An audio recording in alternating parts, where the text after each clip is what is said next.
জানো তো আজকে যে রান্নাটা নিয়ে এসেছি, যেমন অল্প সময় তোমাদের দেখাচ্ছি, খুবই অল্প সময়তেই কিন্তু রান্নাটা করেছিলাম। প্রথমে জানো মাছগুলোকে ভালো করে ধুয়ে একটু নুন হলুদ মাখিয়ে রেখেছিলাম। আরে পমফ্রেট মাছ গো। তারপরে না মাছগুলোকে ভেজে ভেজে তুলে নেব। আর একদিকে না আমি একটুখানি সর্ষে আর পোস্ত, একটা মাত্র লঙ্কা দিয়ে মিক্সিতে একটু বেটে নিয়েছিলাম।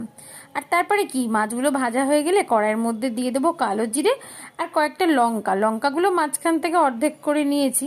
ঝালটা অবশ্যই তোমরা তোমাদের ইচ্ছে মতো দেবে। হালকা লঙ্কাটা ভেজেই এর মধ্যে ওই সর্ষে পোস্ত বাটাটা কিন্তু আমি দিয়ে দিয়েছি। তারপরে কি সাথে সাথে একটু নাড়া দিতে হবে।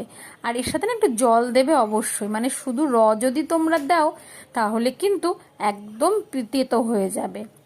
ব্যাস, তারপরে এর মধ্যে দিয়েছিলাম একটু নুন আর হলুদ।